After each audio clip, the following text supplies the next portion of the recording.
Well, when you think about it, it really is a natural progression for Guadagnino. Going from casting cannibals to making a movie about them.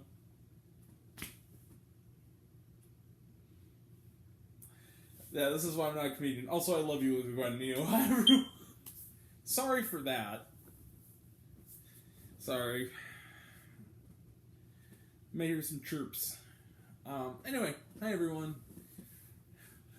This is because there's a birdhouse outside. No, hi everyone. It's me, Focus Grant Focus. It's me, Grant, the movie and TV guy. Welcome to Raise on Popcorn with Grant, everybody.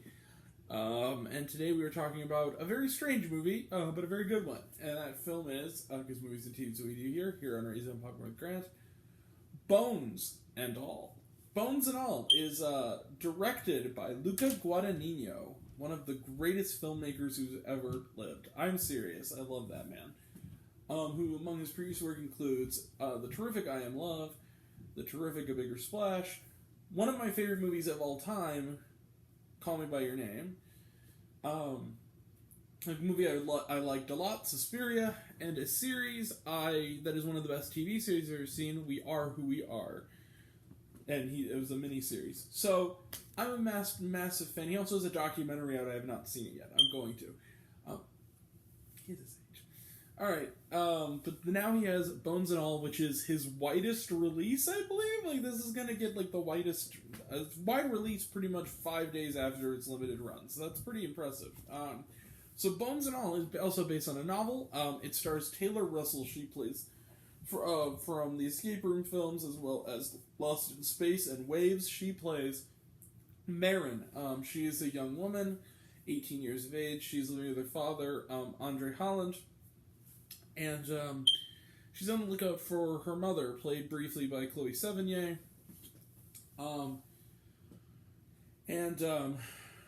She and dear old dad always seem to be on the run, and when her friend from school invites her for a sleepover, we find out why. She tries a nail polish that is supposed to have a copper scent, and that turned out to be a big mistake. Very, very, very soon, Marin is munching on her friend's finger. Yeah, it turns out Marin is what they call an eater, or a cannibal to you and me. She is born with a rare gift to literally smell her own, and eat human flesh. She literally has to eat human flesh to survive. She's among a very small but very, very, very ravenous breed. She's soon on the run, with the goal, seemingly, her father basically abandons her, gives her money for bus fare for the Greyhound, and she's on the road. Along the way, she runs somewhat afoul of another eater, a very strange gentleman named Sully, who often talks about himself in the third person. He's played in a chilling and creepy-ass performance by the great Mark Rylance. But also while on the run, she meets another eater who may just be her hopeful ticket to a doomed normal life. That character's name is Lee. He is played by Luca Guadagnino's favorite son, cinematic son, that is, Timothée Chalamet. They soon are on the run. Going from place to place, encountering strange people, and eating people from time to time while falling madly in love. But much like Bonnie and Clyde before them, this kind of love affair is not built to last, and will their love survive, or will they be doomed because of who they are? And will their hunger for love be destroyed by their hunger for human? It's gonna be a really weird one to justify liking, isn't it? Let the sort of horror, but mostly art house road trip begin. So Bones and All is great, and like it's really great. And to justify me saying that is very strange, especially. This is kind of another instance of, even more so than Terrifier 2, because I like this even more than Terrifier 2, where it's like, yeah, this movie is kind of fucked up and weird, and but also kind of beautiful and poetic and artsy and in its own strange way, an own metaphorical way, kind of romantic and beautiful in a weird sort of way that only Luca Guadagnino could pull off. Yeah, Bones and All is a terrific film. it joins the many terrific films this year. And what I loved about this movie, first and foremost, Taylor Russell and Timothée Chalamet's performances are terrific. I mentioned Mark Rylance, Chloe Sevigny, but we also get some other creepy turns from, of all people, Michael Stuhlbarg, who is playing a very different character than he did in Call Me By Your Name.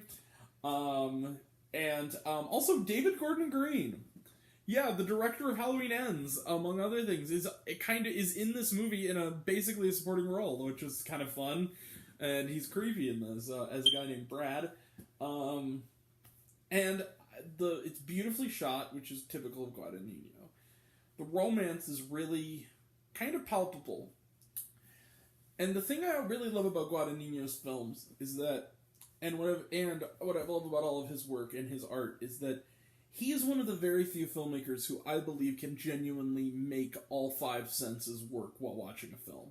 There's something about the way he makes movies where you can almost taste what's on screen. You can almost feel it. There's this weird, like, especially when he's on also, like, Call Me By Your Name, you could practically feel the sweat beating out of you in the summer sun. There's just something about the way he shoots his stuff.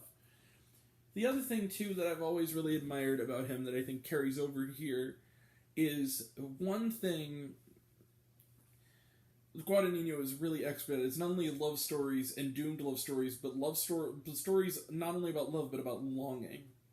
And how the doomed nature of love comes with longing. And how that heartbreak has a ripple effect that kind of stays with you. And he takes it to the umpteenth conclusion at the conclusion of this film, and it is an ending that is deeply, deeply weird and fucked up, but it's also weirdly kind of taunting and heartbreaking, and open to interpretation, and I'm really kind of interested to see what people thought of this ending, because I really thought that there was a lot of metaphor here, as weird as it was, about sort of how hunger, and weirdly enough, the cannibalism is almost a stand-in for youthful lust for life and doomed love and young love. It's weird as it sounds.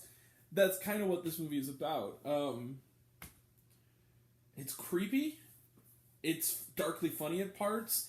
It's very, very sad. And it's not mainstream at all, which is kind of why this, of all movies of his, surprises me. I'd argue it's maybe his most accessible movie, but at the same time, is it though? Because it's still very much a Luca Guadagnino movie in that I think a lot of mainstream audiences are really going to loathe this movie if they don't walk out in the first 10 minutes. Because it's really slow. It's not even that much that it's grotesque, because the violence is there and it's grisly. It's that it is a slow burn. It is a movie that is way more about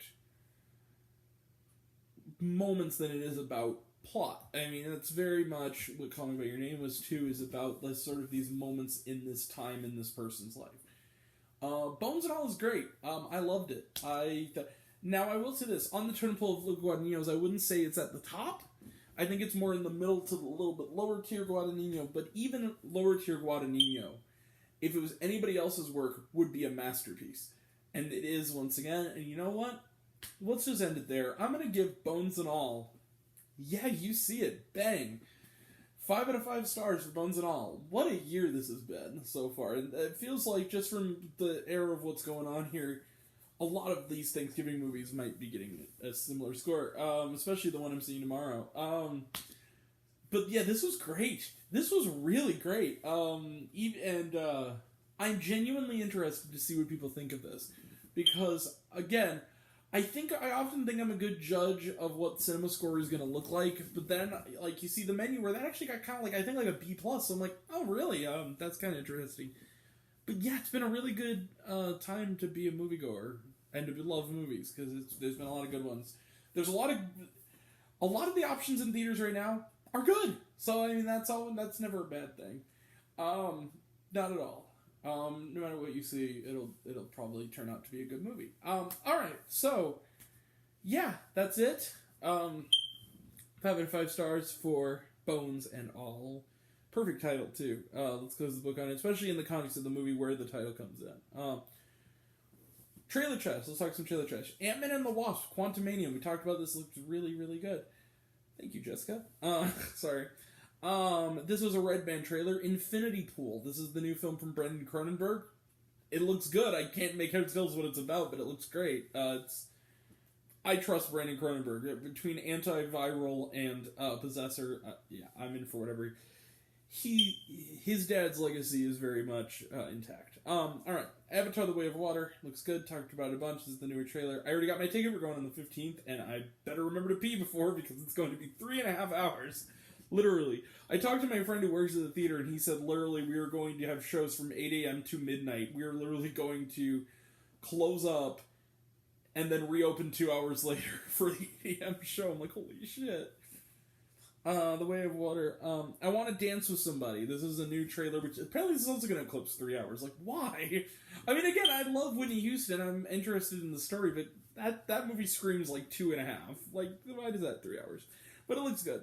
Megan, Yas Queen Girl Boss Slay Child's Play 2019 remake. Yeah, it looks dumb, but it'll be fun.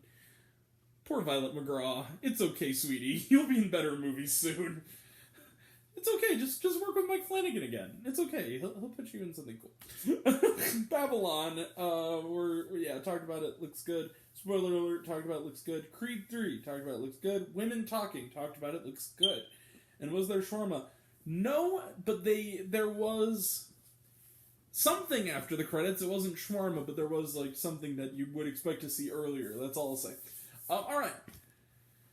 We will be back tomorrow. That's it. We'll be back tomorrow night for Glass Onion, a Knives Out mystery. We are going to take Thanksgiving off, maybe.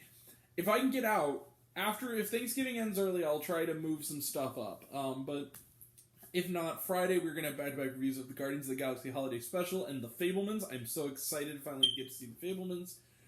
Saturday we're talking Devotion. Sunday we're talking Strange World, which my friend saw tonight and told me was very good. So look forward to it. And then Monday we're talking fantasy football. That'll all be next time.